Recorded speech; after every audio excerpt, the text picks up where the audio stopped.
12 Asia ವೈಪರೀತ್ಯಗಳ ಖಂಡ.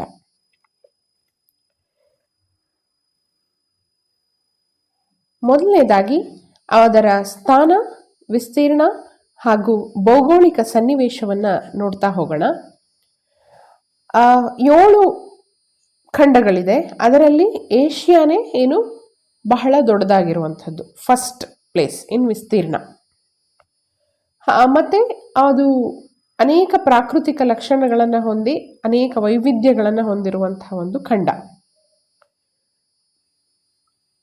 ಇಲ್ಲಿ ಏಷ್ಯಾವನ್ನು ನಾವು ವೈಪರೀತ್ಯಗಳ ಖಂಡ ಅಂತ ಯಾಕೆ ಕರಿತೀವಿ ಅನ್ನೋದನ್ನು ಇಲ್ಲಿ ತಿಳಿಸ್ಕೊಟ್ಟಿದ್ದಾರೆ.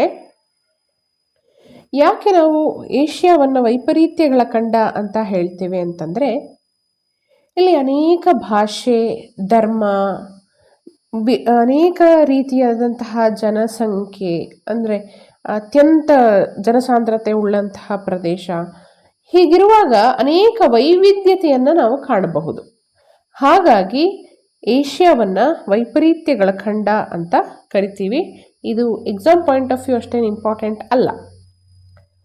ನೆಕ್ಸ್ಟ್,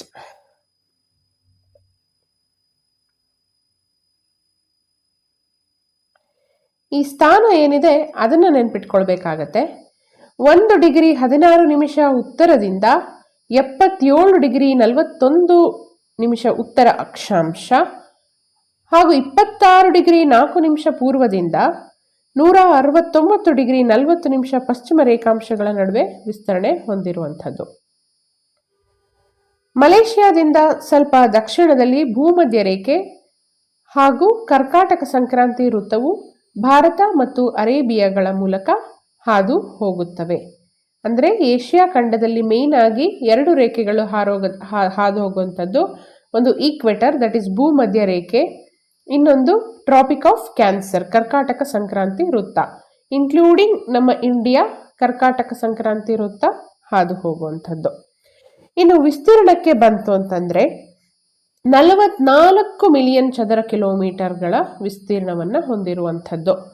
ಇಡೀ ಪ್ರಪಂಚದಲ್ಲೇ 33% ಏನಾಗಿದೆ, ಏಷ್ಯಾ ಖಂಡ ಆವರಿಸಿಕೊಂಡಿದೆ. ಪೂರ್ಣವಾಗಿ ಈ ಏಷ್ಯಾ ಖಂಡ ಯಾವ ಗೋಳಾರ್ಧದಲ್ಲಿದೆ? ಉತ್ತರ ಗೋಳಾರ್ಧದಲ್ಲಿ ಇರುವಂಥದ್ದು, ಅಂದರೆ ನಾರ್ತನ್ ಹೆಮಿಸ್ಫಿಯರ್ ಅಲ್ಲಿ ಇರುವಂಥದ್ದು.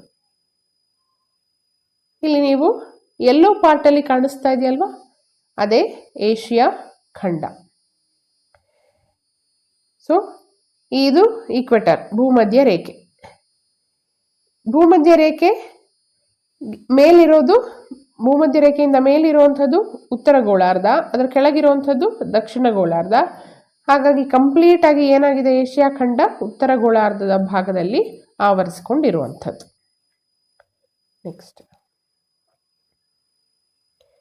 ಭೌಗೋಳಿಕ ಸನ್ನಿವೇಶವನ್ನು ನೋಡೋದಾದ್ರೆ 3 ಕಡೆ ಸಾಗರ ಹಾಗೂ 1 ಕಡೆ ಮಾತ್ರ ಭೂಭಾಗ ಇರುವಂಥದ್ದು. ಯಾವೆಲ್ಲ ಸಾಗರಗಳು ಸುತ್ತುವರೆದಿದೆ ಅಂತಂದರೆ, ಉತ್ತರದಲ್ಲಿ ಆರ್ಕಟಿಕ್, ಪೂರ್ವ ಭಾಗದಲ್ಲಿ ಪೆಸಿಫಿಕ್ ಹಾಗೂ ದಕ್ಷಿಣದಲ್ಲಿ ಹಿಂದೂ ಸಾಗರ ಆವರಿಸಿರುವಂಥದ್ದು. ಪಶ್ಚಿಮಕ್ಕೆ ಯುರೋಪ್ ಖಂಡ ಇರುವಂಥದ್ದು. ನೋಡ್ತಾ ಹೋಗೋಣ. ಉತ್ತರದಲ್ಲಿ ಏನಿದೆ, ಇದು ಉತ್ತರದಲ್ಲಿ ಆರ್ಕಟಿಕ್ ಸಾಗರ ಇದೆ. ಈ ಕಡೆ ಪೂರ್ವದಲ್ಲಿ ಪೆಸಿಫಿಕ್ ಸಾಗರ ಇದೆ. ದಕ್ಷಿಣದಲ್ಲಿ ಹಿಂದೂ ಮಹಾಸಾಗರ ಇರುವಂಥದ್ದು.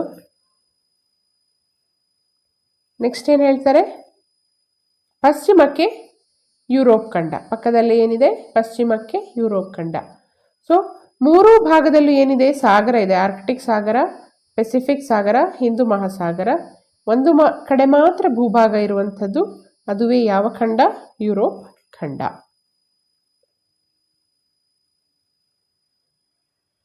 ಏಷ್ಯಾ ಮತ್ತು ಯುರೋಪ್ ಖಂಡಗಳ ಗಡಿಯು ಸಾಂಪ್ರದಾಯಿಕವಾದ ಕಾಲ್ಪನಿಕ ರೇಖೆಯಾಗಿದ್ದು ಅದು ಅಂಕುಡೊಂಕಾಗಿದೆ ಮತ್ತು ಯೂರಲ್ ಪರ್ವತ, ಕ್ಯಾಸ್ಪಿಯನ್ ಸಮುದ್ರ, ಕಕಸಸ್ ಪರ್ವತ ಮತ್ತು ಕಪ್ಪು ಸಮುದ್ರಗಳ ಮುಖಾಂತರ ಹಾದು ಹೋಗುವಂಥದ್ದು.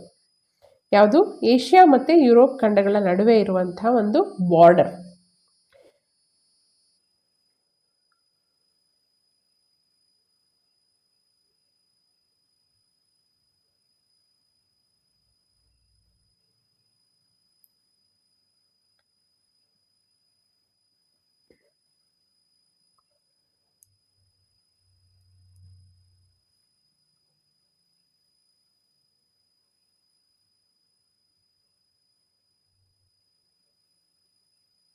ಏಷ್ಯಾ ಮತ್ತು ಆಫ್ರಿಕಾ ಖಂಡಗಳ ಗಡಿಯು ಸಾಮಾನ್ಯವಾಗಿ ಸೂಯೆಜ್ ಕಾಲುವೆಯ ಮುಖಾಂತರ ಹಾಗೂ ಏಷ್ಯಾ ಮತ್ತು ಆಸ್ಟ್ರೇಲಿಯಾಗಳ ಗಡಿ ರೇಖೆಯು ನ್ಯೂಗಿನಿ ಮತ್ತು ಆಸ್ಟ್ರೇಲಿಯಾಗಳ ನಡುವೆ ಹಾದು ಹೋಗುತ್ತದೆ. ಇದು ವೆರಿ ವೆರಿ ಇಂಪಾರ್ಟೆಂಟ್. ಏಷ್ಯಾ ಮತ್ತು ಆಫ್ರಿಕಾ ಖಂಡವನ್ನು ಸೆಪರೇಟ್ ಮಾಡುವಂತಹ ಕಾಲುವೆ ಯಾವುದು ಅಂತ ಕೇಳ್ತಾರೆ. ನೆನ್ಪಿಟ್ಕೊಳ್ಳಿ, ಸೂಯೆಜ್ ಕಾಲುವೆ. ಏಷ್ಯಾ ಮತ್ತು ಆಸ್ಟ್ರೇಲಿಯಾಗಳ ಗಡಿ ರೇಖೆಯನ್ನು ಸೆಪರೇಟ್ ಮಾಡುವಂಥದ್ದು ನ್ಯೂಗಿನಿ ಮತ್ತು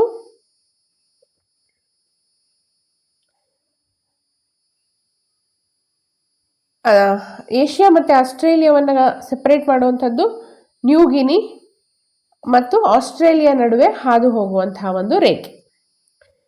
ಏಷ್ಯಾದ ಪ್ರಾದೇಶಿಕ ವಿಭಾಗಗಳು. ಇಲ್ಲಿ 5 ಪ್ರಾದೇಶಿಕ ಗುಂಪುಗಳನ್ನು ನಾವು ನೋಡ್ಬೋದು. ಒಂದು ಪೂರ್ವ ಏಷ್ಯಾ. ಪೂರ್ವ ಏಷ್ಯಾದಲ್ಲಿ China, Korea, Japan, Hong Kong, Taiwan, Mongolia ದೇಶಗಳು ಇರುವಂಥದ್ದು. ಇದು ಉತ್ತರದಲ್ಲಿ ವಿಶಾಲವಾದ ರಷ್ಯಾ, ದಕ್ಷಿಣದಲ್ಲಿ ಏಷ್ಯಾ ಮತ್ತು ಆಗ್ನೇಯ ಏಷ್ಯಾಗಳ ನಡುವೆ ವಿಸ್ತರಿಸಿದೆ. ಇದು ಎಕ್ಸಾಮ್ ಪಾಯಿಂಟ್ ಆಫ್ ವ್ಯೂ ಅಷ್ಟು ಇಂಪಾರ್ಟೆಂಟ್ ಆಗಲ್ಲ. ಏಷ್ಯಾ ಖಂಡದಲ್ಲಿ ಬರುವಂತಹ ರಾಷ್ಟ್ರಗಳು ಯಾವೆಲ್ಲ ಅನ್ನೋದಕ್ಕೆ ಒಂದು ಐಡಿಯಾ ಸಿಗುತ್ತಷ್ಟೆ. ಆಗ್ನೇಯ ಏಷ್ಯಾ ಇದು Myanmar, Laos, Vietnam, Thailand, Cambodia, Malaysia, Indonesia, Singapore, Brunei ಮತ್ತು ಫಿಲಿಪೈನ್ಸ್ ದೇಶಗಳನ್ನೊಳಗೊಂಡಿದೆ. ಇದೊಂದು ಪರ್ಯಾಯ ದ್ವೀಪ. ದ್ವೀಪ ಸಮೂಹಗಳ ಪ್ರದೇಶ. ಇಲ್ಲಿ ಅನೇಕ ದ್ವೀಪಗಳನ್ನು ಕಾಣಬಹುದು. ಅಂದರೆ ಮಧ್ಯದಲ್ಲಿ ಭೂಭಾಗ, 4 ಕಡೆ ಏನಾಗಿರುತ್ತೆ, ನೀರಿನಿಂದ ಆವೃತವಾಗಿರುತ್ತೆ. ಅವುಗಳನ್ನು ನಾವು ದ್ವೀಪ ಸಮೂಹ ಅಂತ ಕರಿತೀವಿ. ಅನೇಕ ದ್ವೀಪ ಸಮೂಹಗಳನ್ನು ಹೊಂದಿರುವಂಥದ್ದು ನಮ್ಮ ಏಷ್ಯಾ ಖಂಡ. ಸುಮಾತ್ರ, ಜಾವಾ, ಸುಲಾವೇಶಿ, ಬೋರ್ನಿಯೋ, ಪಪುವಾ ಇತ್ಯಾದಿ. ಇದರ ಪಶ್ಚಿಮಕ್ಕೆ ಹಿಂದೂ ಸಾಗರ ಹಾಗೂ ಪೂರ್ವಕ್ಕೆ ಪೆಸಿಫಿಕ್ ಸಾಗರಗಳಿವೆ. ಆಗಲೇ ತೋರಿಸಿದ್ದೀನಿ ನಾನು. ನೆಕ್ಸ್ಟ್ ಎರಡನೇ ಭಾಗ, ಅದುವೇ ದಕ್ಷಿಣ ಏಷ್ಯಾ. ದಕ್ಷಿಣ ಅಂದರೆ ಕೆಳಗಿನ ಭಾಗ. ಏಷ್ಯಾದ ಕೆಳಗಿನ ಭಾಗದಲ್ಲಿ ನಾವು ಭಾರತ, ಬಾಂಗ್ಲಾದೇಶ, ಭೂತಾನ್, ನೇಪಾಳ, ಪಾಕಿಸ್ತಾನ, ಶ್ರೀಲಂಕಾ, ಮಾಲ್ಡೀವ್ಸ್ಗಳನ್ನು ನೋಡಬಹುದು. ಈ ಎಲ್ಲ ದೇಶಗಳಿಗಿಂತಲೂ ಭಾರತ ದೊಡ್ಡದು.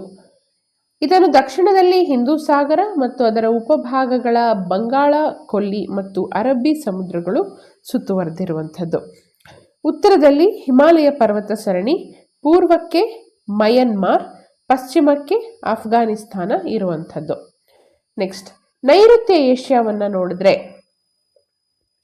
ಅಲ್ಲಿ Afghanistan, Bahrain, Cyprus, Iran, Iraq, Israel, Jordan, Kuwait, Lebanon, Oman, Qatar, Syria,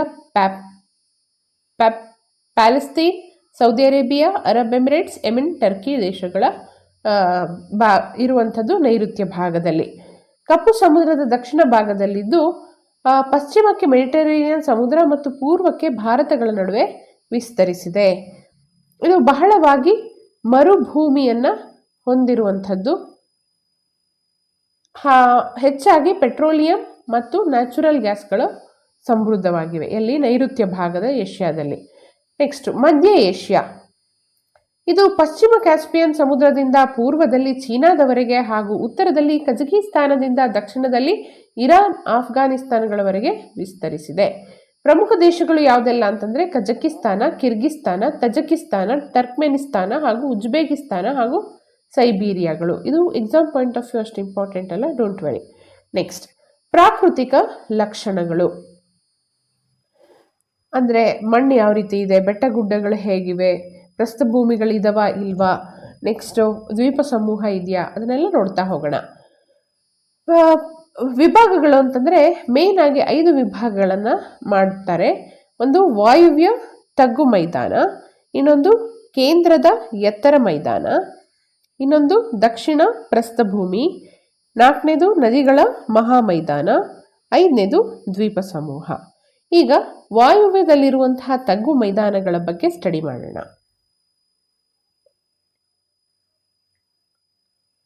ಇದು ಅತ್ಯಂತ ಮಹತ್ವವುಳ್ಳಂತಹ ಭಾಗ.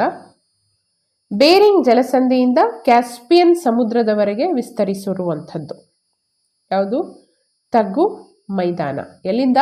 ಬೇರಿಂಗ್ ಜಲಸಂಧಿಯಿಂದ ಕ್ಯಾಸ್ಪಿಯನ್ ಸಮುದ್ರದವರೆಗೆ ಹಬ್ಬಿದೆ. ಕೇಂದ್ರದ ಎತ್ತರ ಭಾಗಗಳು ಮತ್ತು ಆರ್ಕ್ಟಿಕ್ ಸಾಗರದ ನಡುವೆ ಕಂಡುಬರುತ್ತದೆ. ತ್ರಿಕೋನ ಆಕಾರವುಳ್ಳ ಈ ವಿಶಾಲವಾದ ತಗ್ಗು ಮೈದಾನವನ್ನು ಸೈಬೀರಿಯಾ ಮೈದಾನ ಅಂತ ಕರಿತೀವಿ. ಉತ್ತರದ ಕಡೆಗೆ ಸಾಧಾರಣ ಇಳಿಜಾರುಳ್ಳದ್ದು. ಈ ಮೈದಾನದ ಮೂಲಕ ಕೆಲವು ನದಿಗಳು ಹರಿಯುತ್ತವೆ. ಲೀನ್, ಓಬ್, ಎನ್ಸಿ ಇವು ಉತ್ತರದ ಕಡೆಗೆ ಹರಿದು ಆರ್ಕ್ಟಿಕ್ ಸಾಗರವನ್ನು ಸೇರುವಂಥದ್ದು. ಇಷ್ಟರಲ್ಲಿ ನೀವು ನೆನ್ಪಿಟ್ಕೊಳ್ಬೇಕಾಗಿರೋದು, ಈ ತಗ್ಗು ಮೈದಾನವನ್ನು ನಾವು ಸೈಬೀರಿಯಾ ಮೈದಾನ ಅಂತ ಕರಿತೀವಿ ಅನ್ನುವಂಥದ್ದು ಒಂದನ್ನು ನೆನ್ಪಿಟ್ಕೊಳ್ಳಿ. ಹಾಗೂ ಎಲ್ಲಿಂದ ಎಲ್ಲಿಯವರೆಗೆ ಹಬ್ಬಿದೆ ಅಂತ ಕೇಳ್ತಾರೆ. ಬೇರಿಂಗ್ ಸ್ಟ್ರೇಟಿಂದ ಕ್ಯಾಸ್ಪಿಯನ್ ಸೀವರೆಗೆ ಹಬ್ಬಿರುವಂಥದ್ದು ನೆನ್ಪಿಟ್ಕೊಳ್ಳಿ ಅಷ್ಟೇ. ನೆಕ್ಸ್ಟು ಕೇಂದ್ರದ ಎತ್ತರ ಭಾಗ ಅಂದರೆ ಸೆಂಟ್ರಲ್ ಪಾರ್ಟಲ್ಲಿ ಇರುವಂತಹ ಎತ್ತರದ ಭಾಗ ಯಾವುದು ಅಂತ ನೋಡೋಣ. ಇದು ಏಷ್ಯಾದ 2ನೇ ಅತಿ ಪ್ರಮುಖ ವಿಭಾಗ. ವಾಯುವ್ಯ ತಗ್ಗು ಮೈದಾನಗಳ ದಕ್ಷಿಣ ಭಾಗದಲ್ಲಿದೆ. ಮಧ್ಯ ಏಷ್ಯಾದಲ್ಲಿರುವ ಪರ್ವತ ಸರಣಿಗಳನ್ನು ಕೇಂದ್ರದ ಎತ್ತರ ಭಾಗಗಳು ಎನ್ನುವರು. ಇದು ಏಷ್ಯಾ ಮೈನರ್ನಿಂದ ಬೇರಿಂಗ್ ಜಲಸಂಧಿಯವರೆಗೆ ವಿಸ್ತರಿಸಿರುವಂಥದ್ದು. ಎಲ್ಲಿಂದ? ಏಷ್ಯಾ ಮೈನರ್ನಿಂದ ಬೇರಿಂಗ್ ಸ್ಟ್ರೇಟ್ವರೆಗೆ. ಇಲ್ಲಿ ಅನೇಕ ಪರ್ವತ ಸರಣಿಗಳು ಪಾಮಿರ್ ಗ್ರಂಥಿಯಿಂದ ಎಲ್ಲೆಡೆಗೂ ಹಬ್ಬಿದೆ. ಪೂರ್ವ ದಿಕ್ಕಿನ ಸರಣಿಗಳಲ್ಲಿ ಹಿಮಾಲಯ, ಕುನ್ಲುನ್, ಕಾರಕೋರಂ, ಟಿಯನ್ಶಾನ್, ಆಲ್ಬಾಯ್, ಸಯಾನ್, ಯಬ್ಲೋನಿ, ಕಿಂಗಾನ್ ಮತ್ತು ಸ್ಟಾನ್ವಾಯ್ ಅನ್ನುವಂತಹ ಸರಣಿಗಳನ್ನು ನೋಡಬಹುದು. ಇಲ್ಲಿ ಅತ್ಯಂತ ನೆನ್ಪಿಟ್ಕೊಳ್ಳುವಂಥದ್ದು ಆ ಥರ ಪಾಯಿಂಟ್ ಏನು ಇಲ್ಲ. ನೆಕ್ಸ್ಟ್ ನೋಡ್ತಾ ಹೋಗೋಣ, ಏನಾದ್ರು ಸಿಗ್ಬೋದು.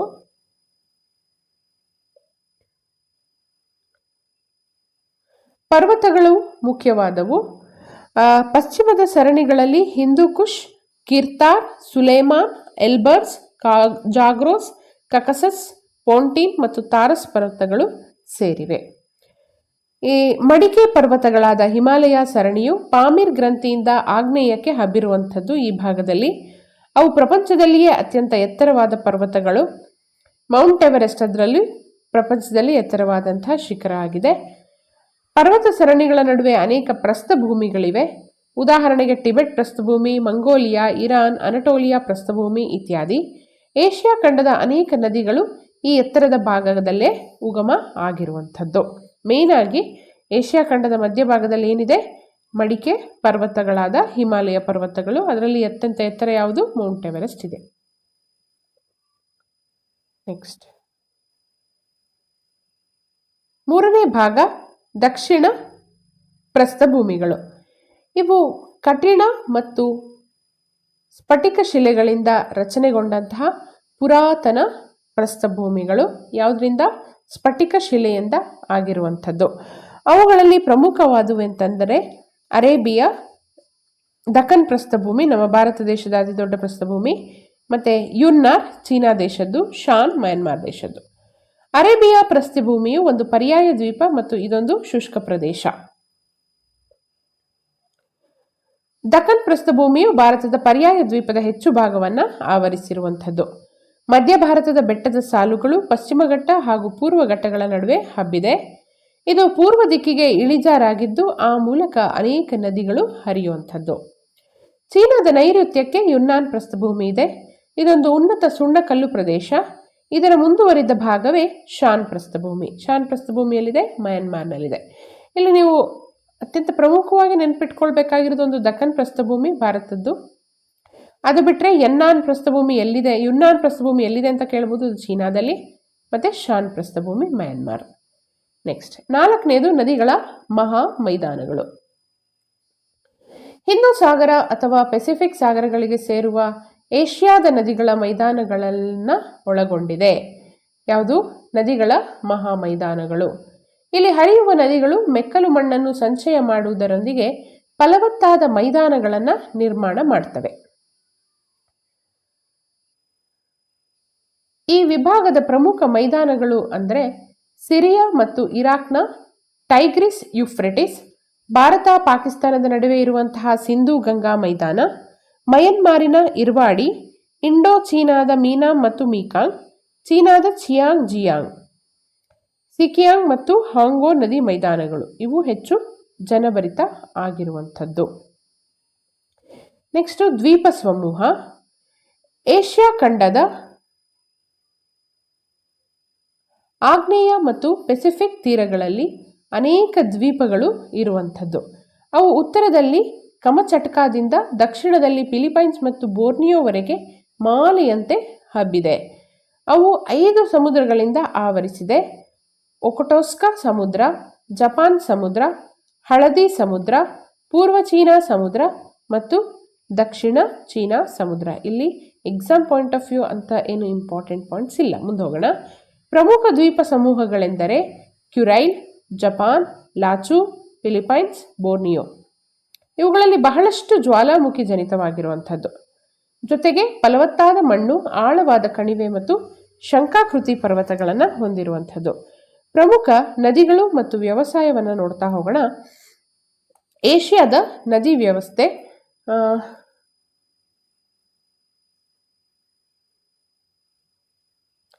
ಈ ನದಿಗಳ ವ್ಯವಸ್ಥೆ ಆರ್ಕಿಟಿಕ್, ಪೆಸಿಫಿಕ್ ಮತ್ತು ಹಿಂದೂ ಸಾಗರಗಳನ್ನು ಏಷ್ಯಾ ಸುತ್ತುವರೆದಿರುವಂಥದ್ದು.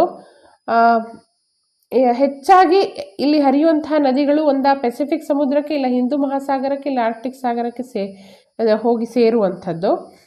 ಮೊದಲನೇದಾಗಿ ಹಿಂದೂ ಸಾಗರ ಸೇರುವ ನದಿಗಳು ಯಾವೆಲ್ಲ ಅನ್ನೋದನ್ನು ನೆನ್ಪಿಟ್ಕೊಳ್ಬೇಕಾಗತ್ತೆ.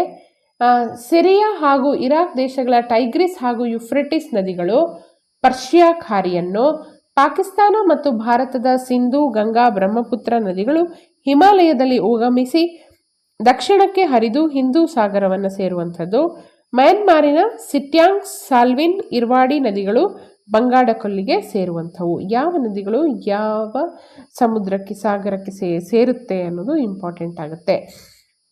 ಟೈಗ್ರಿಸ್ ಮತ್ತು ಯೂಫ್ರೆಟಿಸ್ ಪರ್ಷಿಯಾ ಖಾರಿಯನ್ನು, ಪಾಕಿಸ್ತಾನ ಮತ್ತು ಭಾರತದ ಸಿಂಧೂ, ಗಂಗಾ, ಬ್ರಹ್ಮಪುತ್ರ ಎಲ್ಲಿಗೆ ಹಿಂದೂ ಸಾಗರವನ್ನು, ಮಯನ್ಮಾರಿನ ಸಿಟ್ಯಾಂಗ್, ಸಾಲ್ವಿನ್, ಇರ್ವಾಡಿ ನದಿಗಳು ಬಂಗಾಳ ಕೊಲ್ಲಿಯನ್ನು. ನೆಕ್ಸ್ಟ್ ಪೆಸಿಫಿಕ್ ಸಾಗರ ಸೇರುವ ನದಿಗಳನ್ನು ನೋಡೋದಾದರೆ ರಷ್ಯಾ ದೇಶದ ಅಮುರ್ ನದಿ, ಚೀನಾದ ಹಾಂಗ್ಹೋ, ಚಿಯಾಂಗ್ಜಿಯಾಂಗ್ ಅಂದರೆ ಯಾಂಗ್ಸೆ ಮತ್ತು ಸಿಕಿಯಾಂಗ್ ನದಿಗಳು ಪೂರ್ವದ ಕಡೆಗೆ ಹರಿಯುತ್ತಾ ಕ್ರಮವಾಗಿ ಒಕೊಟೋಸ್ಕ, ಹಳದಿ ಸಮುದ್ರ ಮತ್ತು ಚೀನಾ ಸಮುದ್ರಗಳನ್ನು ಸೇರ್ತವೆ. ಇಂಡೋ ಚೀನಾದ ಮೀನಾ ಮತ್ತು ಮೀಕಾಂಗ್ ನದಿಗಳು ದಕ್ಷಿಣ ಚೀನಾ ಸಮುದ್ರವನ್ನು ಸೇರುತ್ತವೆ. ಇದು ಇಂಪಾರ್ಟೆಂಟ್, ನೆನ್ಪಿಟ್ಕೊಳ್ಳಿ. ಮೀನಾ ಮತ್ತು ಮೀಕಾಂಗ್ ನದಿಗಳು ಎಲ್ಲಿ ಸೇರ್ತವೆ? ಸೌತ್ ಚೈನಾ ಸೀಗೆ ಬಂದು ಸೇರ್ತವೆ. ಇಲ್ಲಿ ನದಿ ವ್ಯವಸ್ಥೆಯನ್ನು ತುಂಬ ನೀಟಾಗಿ ಕೊಟ್ಟಿರುವಂಥದ್ದು.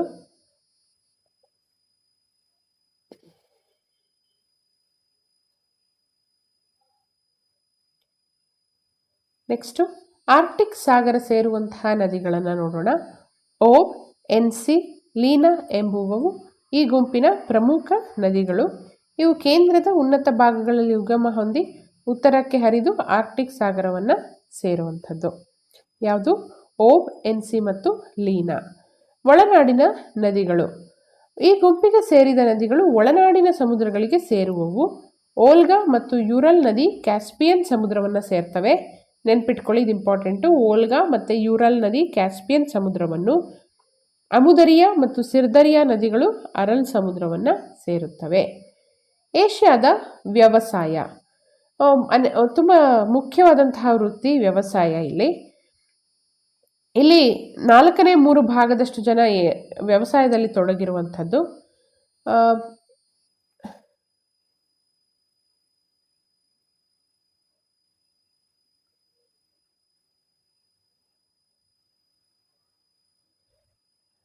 ಇಲ್ಲಿ ಭತ್ತ ಮತ್ತು ಗೋಧಿ ಅತ್ಯಂತ ಪ್ರಮುಖ ಆಹಾರ ಬೆಳೆಗಳಾಗಿವೆ. ಚೀನಾ ಮತ್ತು ಭಾರತಗಳು ಪ್ರಮುಖ ಭತ್ತ ಉತ್ಪಾದಿಸುವ ದೇಶಗಳಾಗಿವೆ. 90% ಭಾಗ ಚೀನಾ ಮತ್ತು ಭಾರತ ದೇಶದಿಂದಲೇ ಭತ್ತ ಉತ್ಪಾದನೆ ಆಗುವಂಥದ್ದು. ನೆಕ್ಸ್ಟು ಗೋಧಿ ಕೂಡ ಹೆಚ್ಚಾಗಿ ಬೆಳೆಯುವಂಥದ್ದು. ಮತ್ತು ನ್ಯಾಚುರಲ್ ರಬ್ಬರ್ ಹಾಗೂ ಟೀಗಳನ್ನು ಏಷ್ಯಾದಲ್ಲಿ ನಾವು ಕಾಣಬಹುದು. ಮೇಯ್ನಾಗಿ ಇಂಡೋನೇಷ್ಯಾ, ಮಲೇಷ್ಯಾ, ಥೈಲ್ಯಾಂಡಲ್ಲಿ ಸ್ವಾಭಾವಿಕ ರಬ್ಬರನ್ನು ಕಾಣ್ತೇವೆ. ಮತ್ತು ಇತರ ಪ್ರಮುಖ ಬೆಳೆಗಳೇನಪ್ಪ ಅಂತಂದರೆ ಹತ್ತಿ, ಸೆಣಬು, ಕಬ್ಬು. ಎಲ್ಲಿ? ಚೀನಾ, ಭಾರತ, ಪಾಕಿಸ್ತಾನ, ಟರ್ಕಿ ಅಲ್ಲೆಲ್ಲ. ಹೀಗೆ ಕಾಫಿ, ಕೋಕೋ, ನವಣೆ, ಸಜ್ಜೆ, ಸಾವೆ, ದ್ವಿದಳ ಧಾನ್ಯ, ಎಣ್ಣೆಕಾಳು, ಸಾಂಬಾರು ಪದಾರ್ಥ ಇವುಗಳೆಲ್ಲ ಏಷ್ಯಾ ಖಂಡದಲ್ಲಿ ಬೆಳೆಯುತ್ತಾರೆ. ಇಲ್ಲಿ ನಾವು ವಾಯುಗುಣ ಮತ್ತು ಸ್ವಾಭಾವಿಕ ಸಸ್ಯವರ್ಗನ ನೋಡೋದಾದರೆ, ಏಷ್ಯಾ ಒಂದು ವಿಶಾಲವಾದ ಭೂಖಂಡ. ಇಲ್ಲಿ ವಿವಿಧ ರೀತಿಯ ವಾಯುಗುಣವನ್ನು ನಾವು ನೋಡಬಹುದು. ಕೆಲವು ಭಾಗಗಳು ಅತ್ಯಂತ ಶೀತದಿಂದಲೂ ಹಾಗೂ ಕೆಲವು ಭಾಗಗಳು ಅತ್ಯಂತ ಉಷ್ಣತೆಯಿಂದಲೂ ಕೂಡಿರುವಂಥದ್ದು. ಅತೀ ಶುಷ್ಕ ಅಂದರೆ ಫುಲ್ ಡ್ರೈ ಮತ್ತು ಅಧಿಕ ಮಳೆ ಬೀಳುವಂತಹ ಪ್ರದೇಶಗಳನ್ನು ನಾವು ಕಾಣಬಹುದು.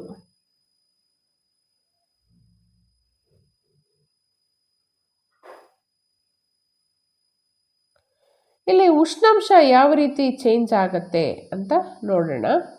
ಇಲ್ಲಿ ಸಹಜವಾಗಿ ಜನವರಿಯ ತಿಂಗಳಲ್ಲಿ ಏಷ್ಯಾದ ದಕ್ಷಿಣ ದೇಶಗಳಿಂದ ಉತ್ತರದ ದೇಶಗಳಿಗಿಂತ ಅಂದರೆ ಕೆಳಗಿನ ದೇಶಗಳಿಗಿಂತ ಉತ್ತರದ ದೇಶಗಳಲ್ಲಿ ಏನಾಗಿರುತ್ತೆ ಅಂತಂದರೆ ಶೀತ ಜಾಸ್ತಿ ಆಗಿರುತ್ತೆ. ಇಲ್ಲಿ ಸೈಬೀರಿಯಾದಲ್ಲಿರುವ ವರ್ಕೋಯಾನ್ಸ್ಕ್ ಅತ್ಯಂತ ಶೀತವಾದ ಸ್ಥಳ. ನೆನ್ಪಿಟ್ಕೊಳ್ಬೇಕಾದಂತಹ ಅಂಶ, ಏಷ್ಯಾ ಖಂಡದಲ್ಲೇ ಅತ್ಯಂತ ಶೀತವಾದ ಸ್ಥಳ ಯಾವುದು ಅಂತ ಕೇಳ್ತಾರೆ. ಅದುವೇ ಸೈಬೀರಿಯಾದಲ್ಲಿರುವಂತಹ ವರ್ಕೋಯಾನ್ಸ್ಕ್. ಜುಲೈ ತಿಂಗಳಲ್ಲಿ ಸೈಬೀರಿಯಾದ ಉತ್ತರ ಭಾಗ ಹಾಗೂ ಮಧ್ಯ ಏಷ್ಯಾದ ಎತ್ತರವುಳ್ಳ ಪರ್ವತ ಮತ್ತು ಪ್ರಸ್ಥಭೂಮಿ ಭಾಗಗಳನ್ನು ಹೊರತುಪಡಿಸಿ ಏಷ್ಯಾದ ಬಹಳಷ್ಟು ಭಾಗಗಳಲ್ಲಿ ಶಾಖವು ಹೆಚ್ಚಾಗಿರುತ್ತೆ. 40 ಡಿಗ್ರಿ ಸೆಲ್ಸಿಯಸ್ಗಿಂತಲೂ ಕೂಡ ಹೆಚ್ಚಾಗಿರುವಂಥದ್ದು. ಇದೊಂದು ನೆನ್ಪಿಟ್ಕೊಂಡ್ರೆ ಸಾಕು. ಸೈಬೀರಿಯಾದ ವರ್ಕೋಯಾನ್ಸ್ಕ್ ಅತ್ಯಂತ ಶೀತವಾದ ಸ್ಥಳ. ನೆಕ್ಸ್ಟ್, ಮಳೆಯ ಹಂಚಿಕೆ ಹೇಗಿದೆ? ಏಷ್ಯಾ ಖಂಡದಲ್ಲಿ ನೈಋತ್ಯ ಮಾನ್ಸೂನ್ ಮಾರುತಗಳಿಂದ ಬೇಸಿಗೆಯಲ್ಲಿ ಹೆಚ್ಚು ಮಳೆಯಾಗುವಂಥದ್ದು. ಆದರೆ ಮಾನ್ಸೂನ್ ಮಾರುತಗಳು ಮಧ್ಯ ಏಷ್ಯಾವನ್ನು ತಲುಪೋದಿಲ್ಲ. ಆ ಭಾಗವು ವರ್ಷವೆಲ್ಲ ಶುಷ್ಕ ಸ್ಥಿತಿಯನ್ನು ಹೊಂದಿರುತ್ತೆ. ಪಶ್ಚಿಮ ಏಷ್ಯಾದ ದೇಶಗಳು ಚಳಿಗಾಲದ ಪಶ್ಚಿಮ ಮಾರುತಗಳಿಂದಲೂ ಹಾಗೂ ಚೀನಾದ ಪೂರ್ವ ಭಾಗ ಮತ್ತು ಫಿಲಿಪೈನ್ಸ್, ಮಲೇಷಿಯಾ ಮೊದಲಾದವು ಉಷ್ಣವಲಯದ ಆವರ್ತ ಮಾರುತಗಳಿಂದ ಮಳೆಯನ್ನು ಪಡೆಯುವಂಥದ್ದು.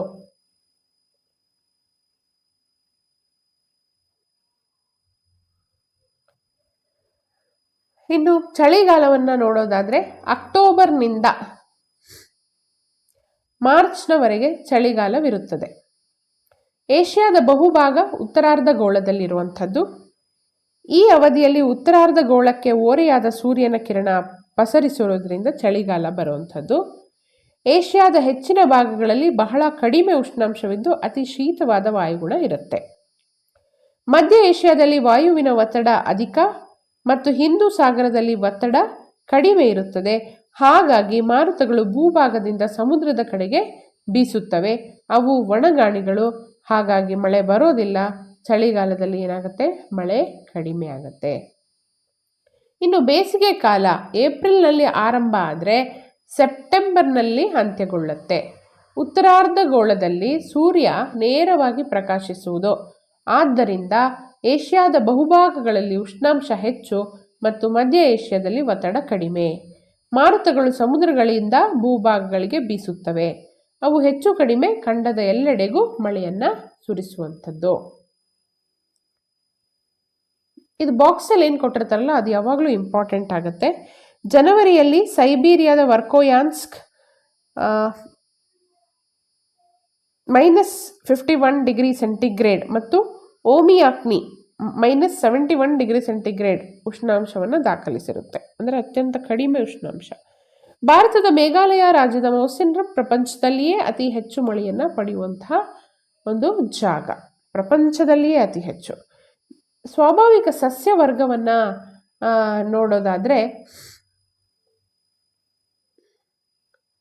ಹಲವಾರು ವಿಭಾಗಗಳನ್ನಾಗಿ ವಿಂಗಡಿಸ್ತೇವೆ. ಒಂದನೇದು ಟಂಡ್ರಾ ಸಸ್ಯವರ್ಗ.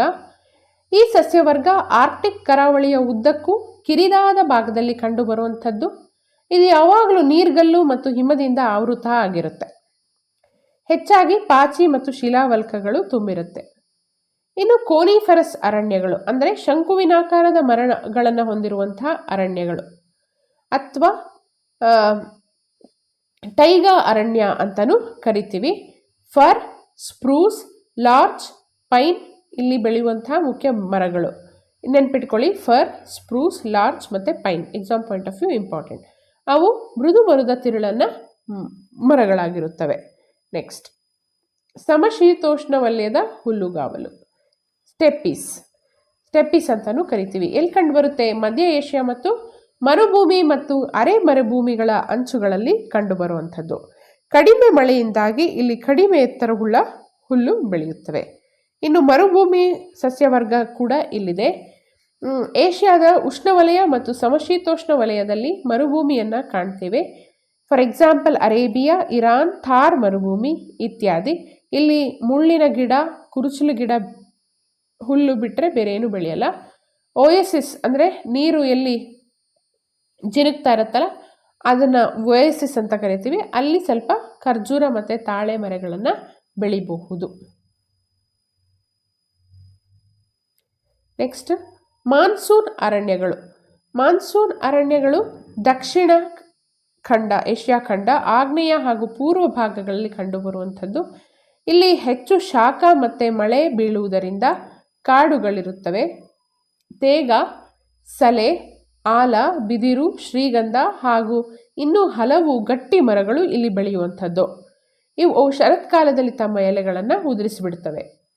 ಇನ್ನು ಸಮಭಾಜಕ ವೃತ್ತ ಪ್ರದೇಶದ ಅರಣ್ಯಗಳು ಅಂದರೆ ಈಕ್ವೆಟರ್ ಎಲ್ಲಿ ಪಾಸ್ ಆಗಿದೆಯಲ್ವಾ ಅದ್ರಲ್ಲಿ ಸುತ್ತಮುತ್ತ ಇರುವಂತಹ ಅರಣ್ಯ ಹೆಚ್ಚಾಗಿ ಪೂರ್ವ ಇಂಡೀಸ್ ಮತ್ತು ಅಧಿಕ ಮಳೆ ಬೀಳುವ ಮಾನ್ಸೂನ್ ಪ್ರದೇಶಗಳಲ್ಲಿ ಕಂಡುಬರುತ್ತವೆ. ಅವು ಸದಾ ಹಸಿರು ಮತ್ತು ಎತ್ತರಕ್ಕೆ ಬೆಳೆಯುವಂತಹ ಮರಗಳಿಂದ ಕೂಡಿರುತ್ತವೆ. ಮಹಾಗನಿ, ಎಬೋನಿ, ರಬ್ಬರ್, ಬಿದಿರು, ಬೀಟೆ ಇಲ್ಲಿನ ಪ್ರಮುಖ ಮರಗಳು. ಇನ್ನು ಮೆಡಿಟರೇನಿಯನ್ ಸಸ್ಯವರ್ಗ ಏಷ್ಯಾದ ನೈಋತ್ಯ ಭಾಗಗಳಲ್ಲಿ ಕಂಡುಬರುವಂಥವು. ಆಲಿವ್, ಫಿಗ್, ಓಕ್ ಮರಗಳು ಕುರುಚಲು ಸಸ್ಯ ಬೆಳೆಯುವಂಥದ್ದು. ಕಡಿಮೆ ಎತ್ತರಕ್ಕೆ ಮರಗಳು ಬೆಳೆಯುವಂಥದ್ದು. ಮತ್ತು ಪ್ರಮುಖ ಖನಿಜಗಳನ್ನು ನೋಡೋದಾದರೆ ಉದಾಹರಣೆಗೆ ಕಬ್ಬಿಣದ ಅದಿರು. ಕಬ್ಬಿಣ ಮತ್ತು ಉಕ್ಕನ್ನು ತಯಾರಲಿಕ್ಕೆ ಕಬ್ಬಿಣದ ಅದಿರು ಬಹಳ ಮುಖ್ಯ ಆಗುತ್ತೆ. ಪ್ರಪಂಚದಲ್ಲಿಯೇ 30% ನಿಕ್ಷೇಪ ನಮ್ಮ ಖಂಡದಲ್ಲೇ ಇರುವಂಥದ್ದು. ಚೀನಾ ಅಧಿಕ ಕಬ್ಬಿಣದ ಅದಿರನ್ನು ಉತ್ಪಾದಿಸುವಂಥ ದೇಶ, ನೆನ್ಪಿಟ್ಕೊಳ್ಳಿ. ಅದರ ನಂತರ ಹಲವಾರು ಏಷ್ಯಾ ದೇಶಗಳಲ್ಲೂ ನಮ್ಮ ಇನ್ಕ್ಲೂಡಿಂಗ್ ಭಾರತ ಕಬ್ಬಿಣದ ಅದಿರು ಕಾಣಸಿಗುವಂಥದ್ದು.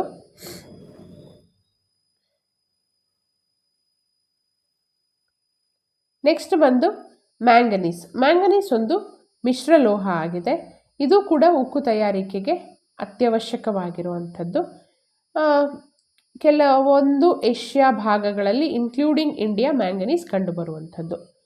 ಬಾಕ್ಸೈಟ್ ಇದು ಅಲ್ಯೂಮಿನಿಯಂ ತಯಾರಿಕೆಗೆ ಬೇಕಾಗಿರುವಂತಹ ಒಂದು ಅದಿರು. ಇಲ್ಲಿ ಏಷ್ಯಾ ಖಂಡದಲ್ಲಿ ಅಪಾರವಾದಂತಹ ಬಾಕ್ಸೈಟ್ನ ನಾವು ಕಾಣಬಹುದು. ಹೆಚ್ಚಾಗಿ ಕಜಕಸ್ತಾನ ಮತ್ತು ಸೈಬೀರಿಯಾಗಳಲ್ಲಿ ಕಾಣಬಹುದು. ಇನ್ನು ಕಲ್ಲಿದ್ದಲು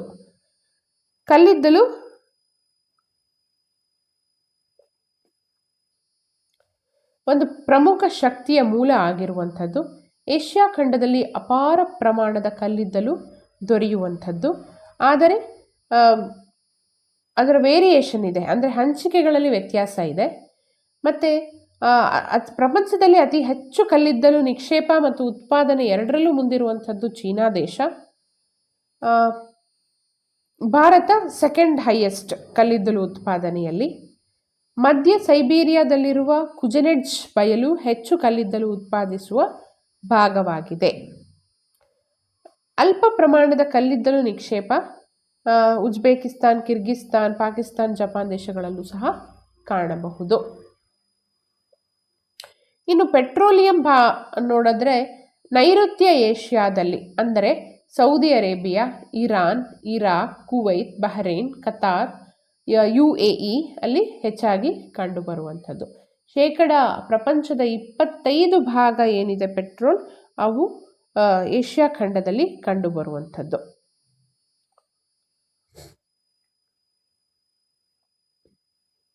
ಇತ್ತೀಚೆಗೆ ಸೈಬೀರಿಯಾ ಭಾಗದಲ್ಲೂ ಕೂಡ ಪೆಟ್ರೋಲಿಯಂ ನಿಕ್ಷೇಪ ಕಂಡುಬಂದಿದೆ. ಇನ್ನು ಪೆಟ್ರೋಲಿಯಂ ಯಾಕೆ ಈ ವರ್ಡ್ ಬಂದಿದೆ ಅಂತಂದರೆ, ಪೆಟ್ರಾ ಅಂತಂದರೆ ಕಲ್ಲು, ಓಲಿಯಂ ಅಂತಂದರೆ ತೈಲ. ನೆಕ್ಸ್ಟ್ ಈ ಎರಡೂ ಪದಗಳನ್ನು ಜೋಡಿಸೋದ್ರಿಂದ ಬರುವಂತಹ ಒಂದು ಲ್ಯಾಟಿನ್ ಪದವೇ ಏನು? ಪೆಟ್ರೋಲಿಯಂ. ಸೌದಿ ಅರೇಬಿಯಾದಲ್ಲಿಯೇ ಪ್ರಪಂಚದಲ್ಲಿ ಅತಿ ಹೆಚ್ಚು ಪೆಟ್ರೋಲಿಯಂ ಉತ್ಪಾದಿಸುವಂತಹ ದೇಶವಾಗಿದೆ. ಯಾವುದು? ಸೌದಿ ಅರೇಬಿಯಾ ನಮ್ಮ ಏಷ್ಯಾ ಖಂಡದಲ್ಲಿರುವಂತಹ ದೇಶ. ನೆಕ್ಸ್ಟ್, ಪ್ರಮುಖ ಕೈಗಾರಿಕಾ ಪ್ರದೇಶಗಳು. ಮೊದಲನೇದಾಗಿ ಜಪಾನ್. ಜಪಾನ್ನಲ್ಲಿ 4 ಪ್ರಮುಖ ಕೈಗಾರಿಕಾ ಪ್ರದೇಶಗಳಿವೆ. ಇವೆಲ್ಲ ಎಕ್ಸಾಮ್ ಪಾಯಿಂಟ್ ಆಫ್ ವ್ಯೂ ಅಷ್ಟು ಇಂಪಾರ್ಟೆಂಟ್ ಅಲ್ಲ, ವಿ ಕ್ಯಾನ್ ಸ್ಕಿಪ್ ದಿಸ್. ಚೀನಾದಲ್ಲಿ ಮನ್ಚೂರಿಯಾ ಪ್ರದೇಶ ಇದೆ, ಬೀಜಿಂಗ್ ಪ್ರದೇಶ ಇದೆ, ಶಾನ್ಮಿ ಭಾವ್ಟೋನ್, ಚಾಂಗ್ ಜಿಯಾಂಗ್ ಅನ್ನೋ ಪ್ರದೇಶ ಇದೆ, ವುಹಾನ್ ಪ್ರದೇಶ ಇದೆ. ನಾವು ಭಾರತದವರಾಗಿರೋದ್ರಿಂದ ಭಾರತದ ಬಗ್ಗೆ ಫೋಕಸ್ ಮಾಡಬೇಕಾಗತ್ತೆ. ಹೂಗ್ಲಿ ಕೋಲ್ಕತ್ತಾ ಪ್ರದೇಶ ಕೈಗಾರಿಕಾ ಪ್ರದೇಶ, ಮುಂಬೈ ಪುಣೆ ಪ್ರದೇಶ, ಅಹಮದಾಬಾದ್ ವಡೋದರ ಪ್ರದೇಶ, ಮದುರೈ ಹಾಗೂ ಕೊಯಂಬತ್ತೂರು ಬೆಂಗಳೂರು ಪ್ರದೇಶ, ಛೋಟಾ ನಾಗಪುರ ಪ್ರದೇಶ, ದೆಹಲಿ ಮೀರತ್, ವಿಶಾಖಪಟ್ಟಣ, ಕೊಲ್ಲಂ ತಿರುವನಂತಪುರ ಪ್ರದೇಶ. ಇನ್ನು ಜನಸಂಖ್ಯೆಗೆ ಬಂದರೆ, ಪ್ರಪಂಚದಲ್ಲಿ ಅತಿ ಹೆಚ್ಚು ಜನಸಂಖ್ಯೆಯನ್ನು ಹೊಂದಿರುವಂತಹ ಖಂಡ ನಮ್ಮ ಏಷ್ಯಾ ಖಂಡ. 60% ಭಾಗ ಜನಸಂಖ್ಯೆ ನಮ್ಮ ಏಷ್ಯಾದಲ್ಲಿಯೇ ಇದೆ. 1950ರಲ್ಲಿ ಏಷ್ಯಾದ ಜನಸಂಖ್ಯೆ 1.4 ಬಿಲಿಯನ್ ಮಾತ್ರ. ಇತ್ತೀಚಿನವರೆಗೂ ಜನಸಂಖ್ಯಾ ಬೆಳವಣಿಗೆ ದರವು ಹೆಚ್ಚಾಗಿತ್ತು, ಆದರೆ ಈಗ ಅದು ಕಡಿಮೆಯಾಗಿದೆ. ಹಂಚಿಕೆ ಮತ್ತು ಸಾಂದ್ರತೆ ಹೆಚ್ಚು ಅಸಮಾನತೆ ಇದೆ. ಕೆಲವೊಂದು ಭಾಗದಲ್ಲಿ ಅತಿ ಹೆಚ್ಚು ಜನಸಂಖ್ಯೆ, ಇನ್ನು ಕೆಲವು ಭಾಗಗಳಲ್ಲಿ ತೀರಾ ಕಡಿಮೆ ಜನಸಂಖ್ಯೆಯನ್ನು ಹೊಂದಿರುವಂಥದ್ದು. ಇಲ್ಲಿ ಸರಾಸರಿ ಜನಸಾಂದ್ರತೆ ಪ್ರತಿ ಚದರ ಕಿಲೋಮೀಟರ್ಗೆ 96 ಜನ ಇದ್ದಾರೆ. ಅತ್ಯಂತ ಶೀತವಾದ ಉತ್ತರ ಮತ್ತು ಪೂರ್ವ ಸೈಬೀರಿಯಾ, ಮರುಭೂಮಿಗಳನ್ನುಳ್ಳ ಅರೇಬಿಯಾ, ಇರಾನ್ ಮತ್ತು ತಾರ್ ಪ್ರದೇಶಗಳು ಹಾಗೂ ಅತ್ಯಂತ ಎತ್ತರವುಳ್ಳ ಮಧ್ಯ ಏಷ್ಯಾ ಭಾಗಗಳು ಏಷ್ಯಾದ ಅತಿ ವಿರಳ ಜನಸಂಖ್ಯಾ ಭಾಗಗಳಾಗಿವೆ.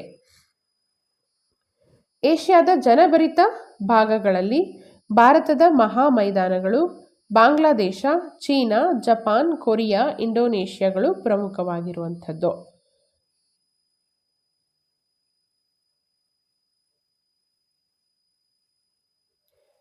ಏಷ್ಯಾ ಖಂಡದಲ್ಲಿ ವಿವಿಧ ಜನಾಂಗದವರು ವಾಸ ಮಾಡ್ತಾ ಇದ್ದಾರೆ. ಇದೇನು ಇಂಪಾರ್ಟೆಂಟ್ ಅಲ್ಲ.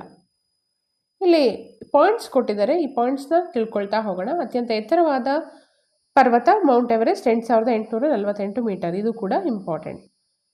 ಕೆಳಮಟ್ಟದ ಬಿಂದು ಯಾವುದು? ಡೆಡ್ ಸಿ ಅಂದರೆ ಮೃತ ಸಮುದ್ರ, 305 ಕಿಲೋಮೀಟರ್ ಕೆಳಗೆ. ಪ್ರಪಂಚದಲ್ಲಿಯೇ ಹೆಚ್ಚಿನ ಸಂಖ್ಯೆಯ ಹಿಮನದಿಗಳು ಕಾರಾಕೋರಂ ಪರ್ವತ ಶ್ರೇಣಿಯಲ್ಲಿ ಇರುವಂಥದ್ದು. ಟಿಬೆಟ್ ಪ್ರಪಂಚದ ಅತಿ ಎತ್ತರವಾದ ಪ್ರಸ್ಥಭೂಮಿ, ಇದನ್ನು ಪ್ರಪಂಚದ ಮೇಲ್ಛಾವಣಿ ಅಂತ ಕರಿತೀವಿ. ಕ್ಯಾಸ್ಪಿಯನ್ ಸಿ ಪ್ರಪಂಚದ ಅತ್ಯಂತ ವಿಶಾಲವಾದ ಒಳನಾಡಿನ ಜಲರಾಶಿ.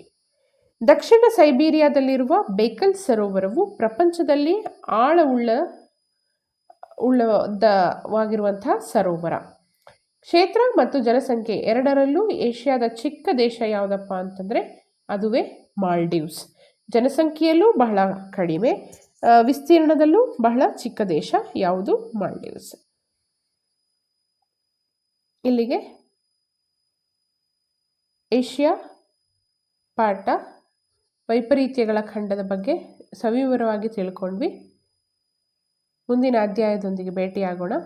ಧನ್ಯವಾದಗಳು.